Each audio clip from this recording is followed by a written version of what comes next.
E o ex-presidente Michel Temer sugeriu, numa entrevista ao Globo, que o Supremo Tribunal Federal reveja as penas dos condenados pelos atos do 8 de janeiro de 2023. Para Temer, essa seria uma solução mais tranquila para o país do que a aprovação de um projeto de lei de anistia pelo Congresso. Temer, que indicou Alexandre de Moraes ao STF em 2017, afirmou que, embora o Congresso tenha o direito de discutir a anistia, a revisão das penas pelo próprio STF evitaria atritos entre os poderes. Temer descreveu Alexandre de Moraes como um ministro moderado, sensível e que sabe o que fazer. Abre aspas.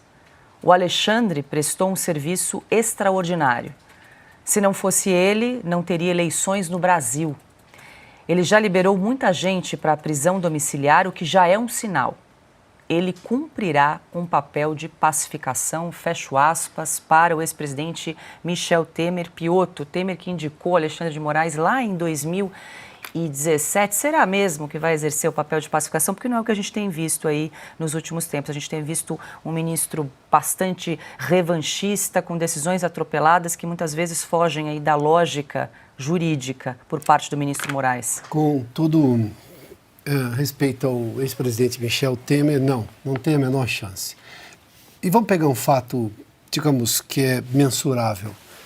Há quanto tempo os advogados reclamam, e o presidente Temer sabe muito bem que os advogados têm direito de ter acesso aos autos, é o mínimo que um advogado tem para saber do que o cliente dele está sendo acusado para depois fazer e apresentar a defesa.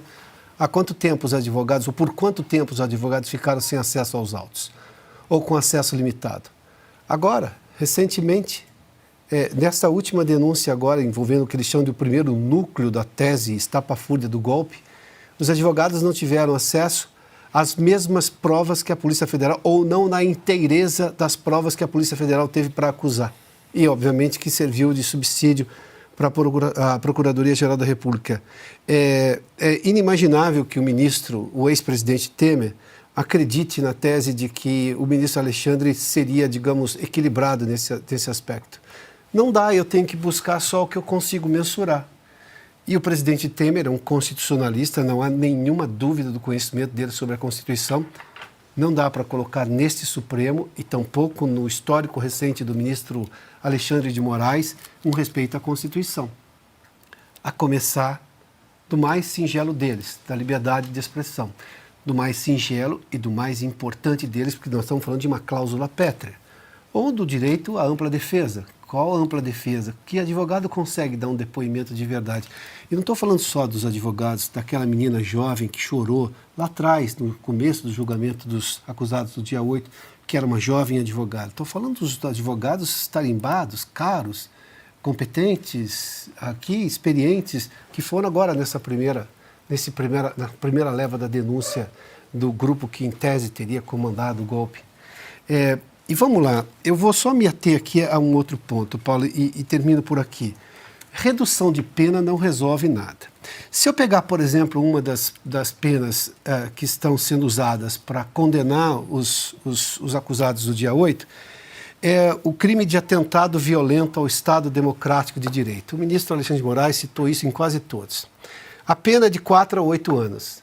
Eles não cometeram atentado violento ao Estado Democrático de Direito. O presidente Temer sabe disso.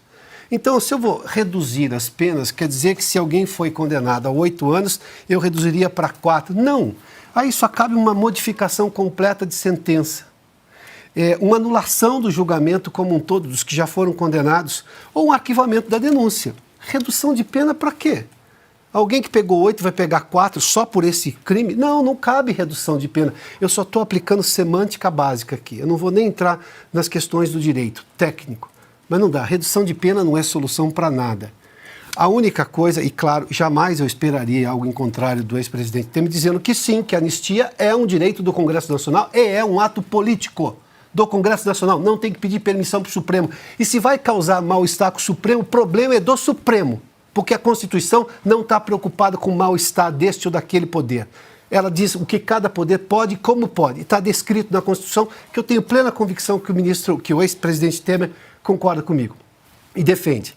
Agora, estou preocupado com o mal-estar que o ministro vai ficar porque se o Congresso aprovar. O Congresso é um poder soberano e, como sempre lembra aqui o Alexandre Garcia, o primeiro deles, porque o mais representativo. Aliás, o único que é representativo da vontade popular.